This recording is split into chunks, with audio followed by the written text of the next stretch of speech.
Hey fam, it's Chelsea. And Chris. And we're finally back. I know we keep saying this, but this time it's for real. This time it's for real. It's okay to restart as many times as you need to. So here we go again.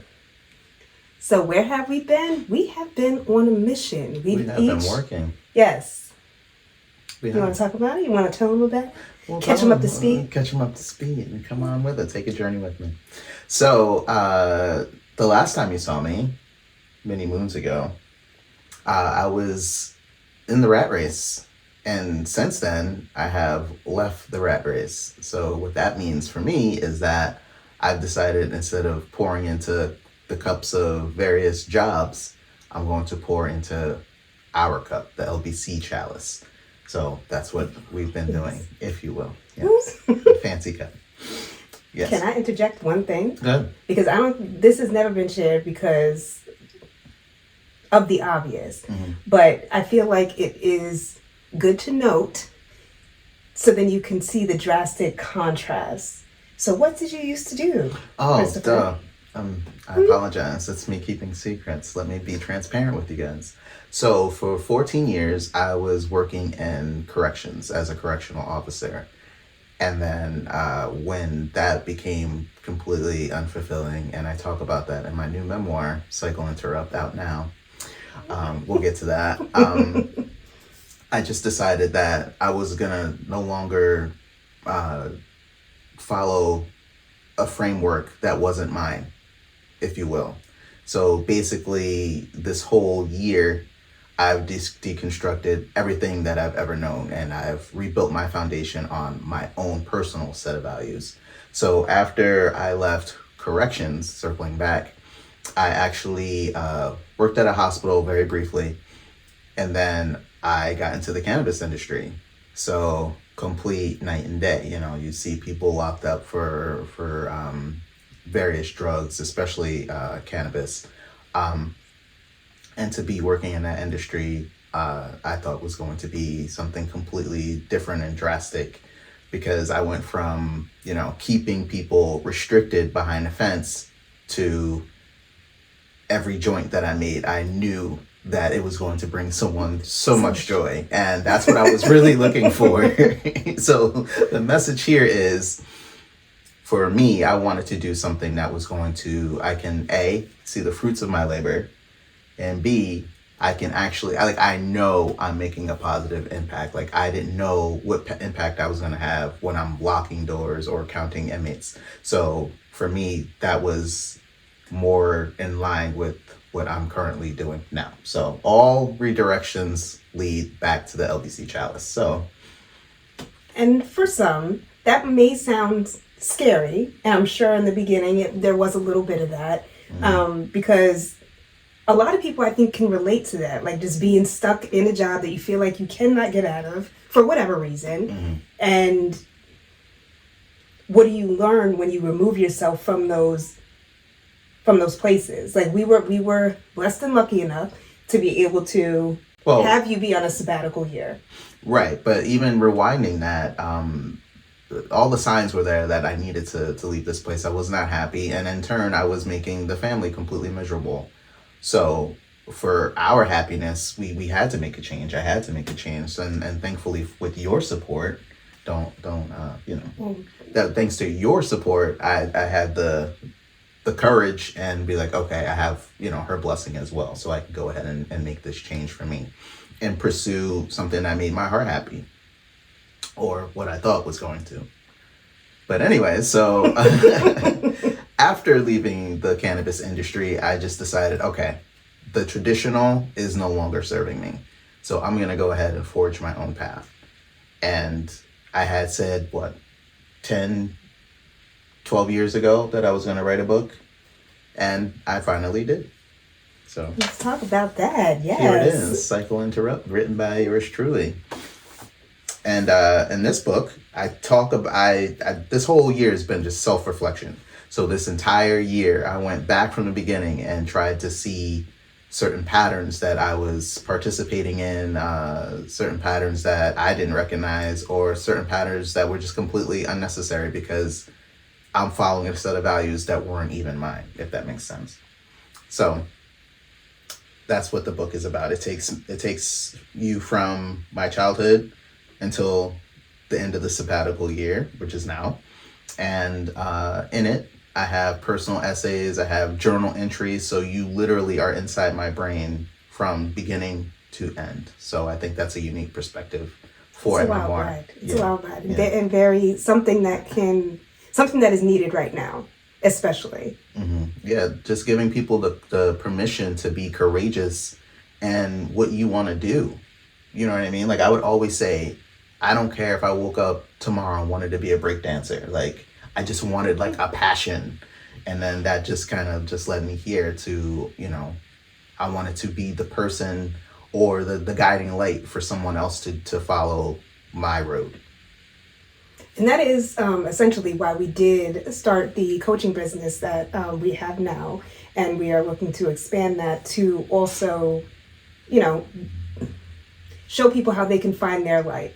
Because all of we each have something that's unique about us and a gift that we're born with, that we're supposed to, when people give you, when you're given a gift, you're supposed to use it, right? Mm-hmm. So I feel like, especially the way that everything is happening, and like we're not naive to what's going on in the world right now. Like everything, in some way, shape, or form, especially as if you're like us, if you're Black, you're queer, politics and everything is already set up against us, and it's meant to put, have that foot on our necks, so we don't even have time to delve into or to pour into ourselves. Right.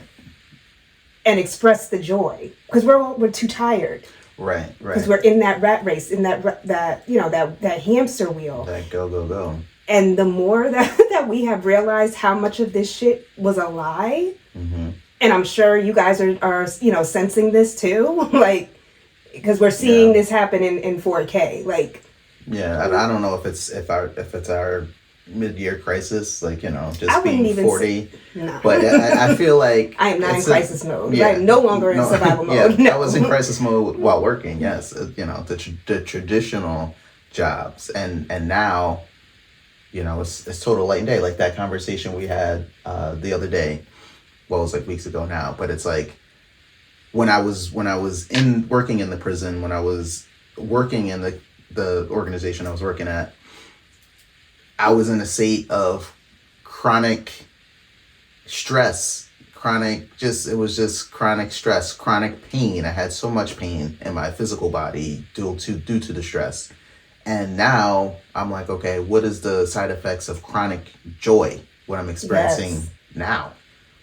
I'm doing less and I'm experiencing so much more self-development, so much more my spirituality, so much more my physicality. So much has changed this year. And actually, it's really been the past 3 years, because this really started in 2023 when I obviously was being redirected to come on this path. But it's night and day. It really is. When you choose yourself, the whole world opens up. And is my path going to be the right thing to do for other people? Absolutely not. Like, you have to do what you can do and meet yourself where you're at. But throughout this whole thing that I've learned is it's all about what makes you happy, what brings you joy. So if you don't feel like doing the laundry, don't do the laundry. Get the outfit that you need tomorrow and that's it. You good. But you know what I mean? You got to find pockets of joy where you're at if you can't just do what I did. Most people, they work and then they have a couple hours to work on what makes them happy. Your hobbies are what you're supposed to be doing. Truly. That's what I think. Disclaimer, like we're not telling you everybody to quit their jobs and there is a process, there is a way to get there, and you need to, it's not just a financial thing, it's a mental thing too, right? You have to be mentally, spiritually prepared in addition to being financially to do something like that. It is a wild ride. It really is. But if there's lessons that we have learned in the process that can help somebody else so they don't have to go through all that stuff. Right. That's what we're here for. I jumped in the deep end, so I can just give you guys swimmies, and then you can gently venture into the world of joy, as I call it.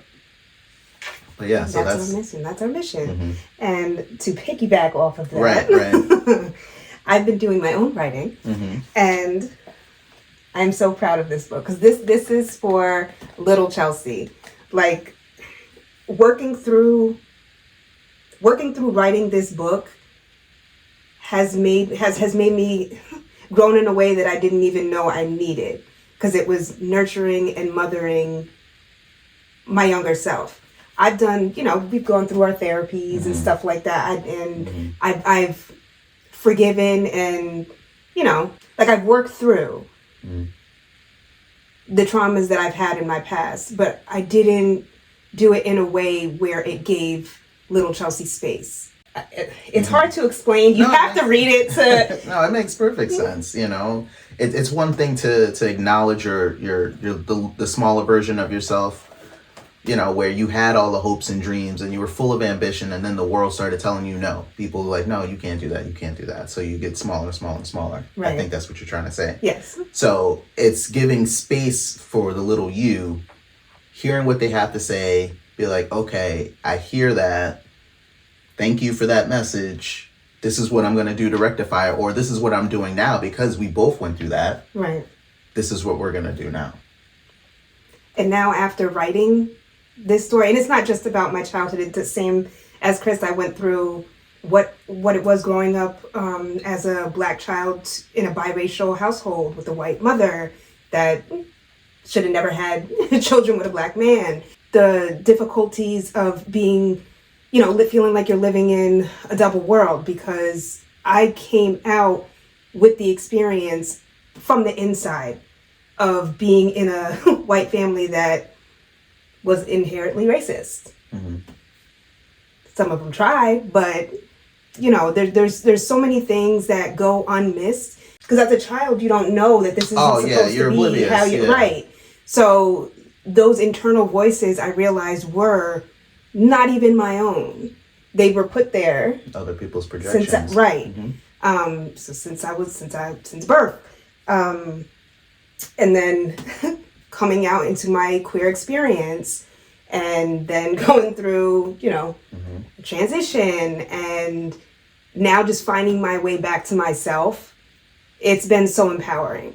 And I wanted to also use this as kind of like a bridge for the Black children to feel seen, and for also the white mothers that are trying to do right by their children, that are aware, but just don't know where to start, or don't know, what may be appropriate or not with their children. So I'm hoping that this is like a roadmap to help guide through those conversations and just give a different perspective. Because that's going to be part of what I feel like is going to heal the world. Because this whole, we're here to be healers. Right.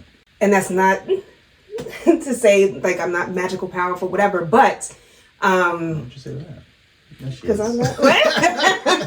We ain't talking about the spiritual stuff yet, right, okay? Right. We don't even know that yet. Okay. It's a different time. Mm-hmm. There is a racial divide in this world right now, and if we can get to, we know a lot of them are white women, right?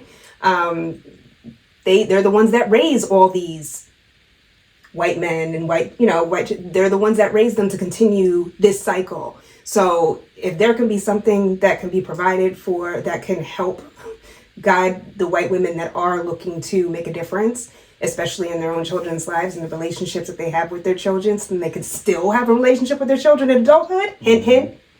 Yeah, it would alleviate a lot it would alleviate a lot of traumas. Alienation. And just open up space for, because there is also a companion workbook that goes along with this that does allow you to sit with your own truths and figure out where you go from there. Right, and to piggyback off of what Chelsea said, I too. This feels like such a one. I know this is. I too, and my workbook is larger in size. Yeah. Yes. It's not about the size. Yeah, so my workbook, Intentional Man, a guide for balanced expression, is essentially my framework, my blueprint, because growing up in a trans experience, and a black trans experience, and I'm already different. And then me being who I am, I'm different on top of that. So I was othered in a different type of way. Right.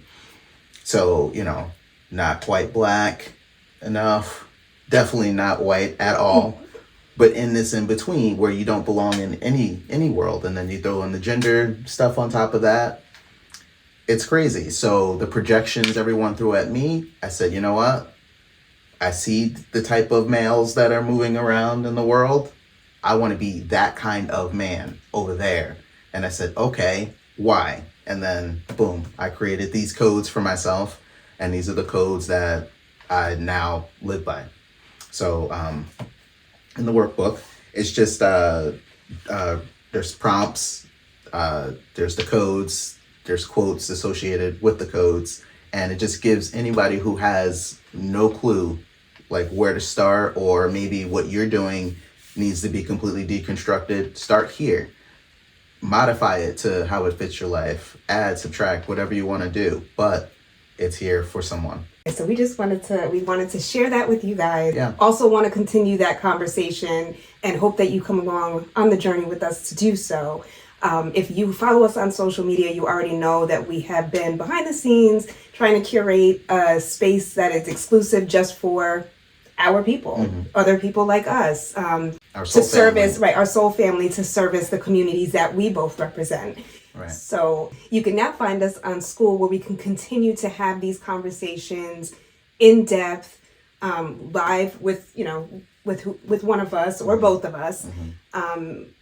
We just think it's something that is needed. It's something that I know a lot of people are yearning for community, and just to give people, hope and inspiration to be their authentic selves. That it's okay to do that. It's okay. Just to remember that you're not alone. That there's Right. people who, no matter how quirky or niche you think you are, there is someone out there. There's huge groups of people that are exactly like you. So we just want to open up that space and be those facilitators for that kind of environment. It is free to start. All the information for the books and our Skool space will be in the description below. And we will catch you guys in the next one.